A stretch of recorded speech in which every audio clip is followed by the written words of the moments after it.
Olá, seja bem-vindo a esse curso do Alvo. Nós investimos nesse projeto porque nós acreditamos na importância de se conhecer a Bíblia panoramicamente. Quando a gente faz isso, a gente aumenta muito a chance de compreender bem as Escrituras. Por isso, parabéns para você que entendeu isso e também está investindo no seu próprio crescimento espiritual. Então vamos lá, iniciando o nosso panorama das cartas de Paulo.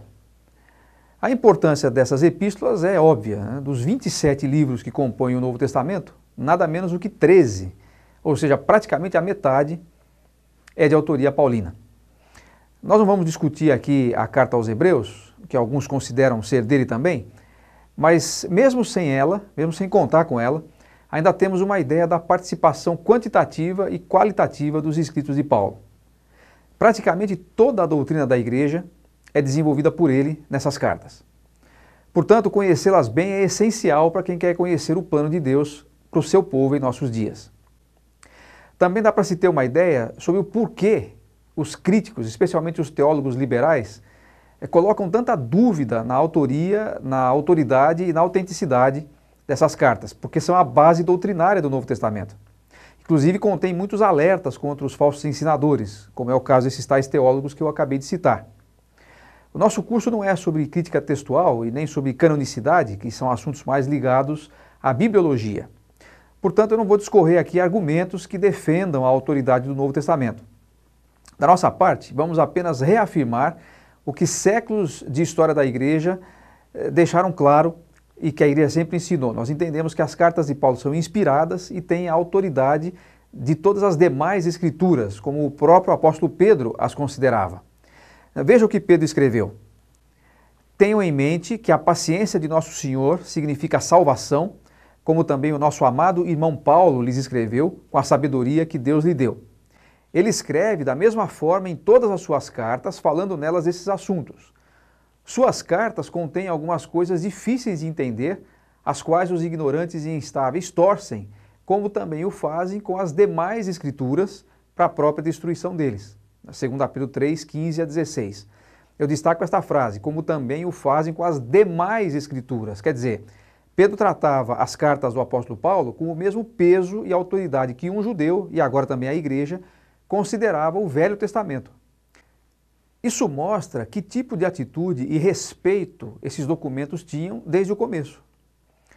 Portanto, nós adotamos, e fazemos questão de deixar isso muito claro, neste curso aqui, nós adotamos a posição em relação às epístolas de Paulo, como de resto a respeito de todo o Novo Testamento, de que elas são a palavra de Deus, que tem autoridade normativa sobre a vida da igreja e sobre a vida dos cristãos, e que são inspiradas por Deus da mesma forma que os livros do Velho Testamento. Isso é muito importante, porque se não for assim, não temos vantagem nenhuma em estudá-los como escritura, elas cairiam na categoria de literatura comum.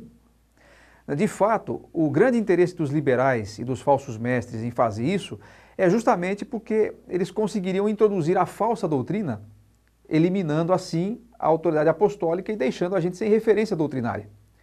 Então nós marcamos nossa posição a favor da canonicidade das cartas de Paulo.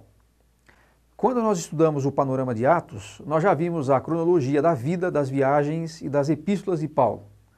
Mas talvez você tenha adquirido este curso sem fazer o anterior.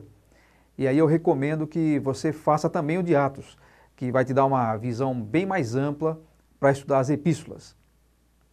Então, primeiro vamos notar que quando Paulo se converte, ele passa um bom tempo, alguns anos, na verdade, se preparando para a sua missão como apóstolo dos gentios. Acompanhe no gráfico que vai aparecer na sua tela agora. E veja que depois de ficar alguns dias em Damasco, logo após a sua conversão, ele vai para a Arábia, onde fica pelo menos 3 anos, conforme ele mesmo menciona na carta aos Gálatas.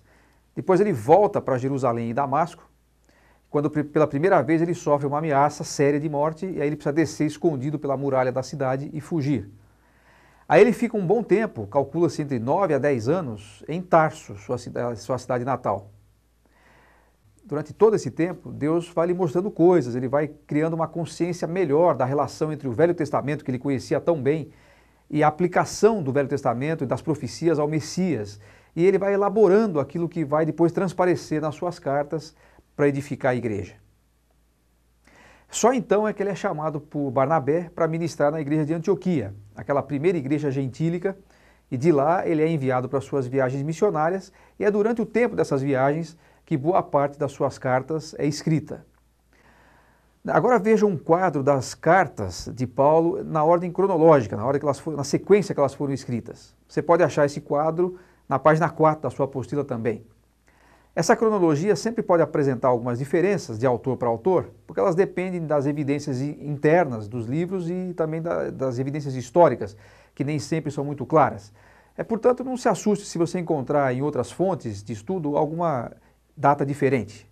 Aqui nós adotamos as datas usadas por Charles Ryrie na Bíblia Anotada da editora Mundo Cristão. Assumindo como corretas essas datas, nós temos que a carta mais antiga foi a carta aos Gálatas, que ele escreveu logo durante a segunda viagem missionária. Aliás, esse é um quadro bem interessante de repetir. Vai aparecer primeiro o quadro geral, inserindo primeiro as cartas escritas no período coberto pelo livro de Atos, durante as viagens, e depois durante o tempo da prisão de Paulo em Roma. Nesse último período, que é mais ou menos entre os anos 61 a 66, já não aparece mais no livro de Atos, porque ele se encerra, como a gente viu, logo depois, ou 2 anos depois, que ele chegou como prisioneiro até aquela capital, depois daquele naufrágio, etc. Durante essa primeira prisão em Roma, ele escreve as cartas aos Colossenses, aos Efésios, aos Filipenses e a Filemão. Muitos entendem que depois ele foi solto, e aí ele faz mais algumas viagens, durante as quais ele escreve 1 Timóteo, no ano 63, e Tito, no ano 65, até a sua última prisão, já numa condição bem mais complicada, quando ele escreve 2 Timóteo, no ano 66, que é a última carta que ele escreveu.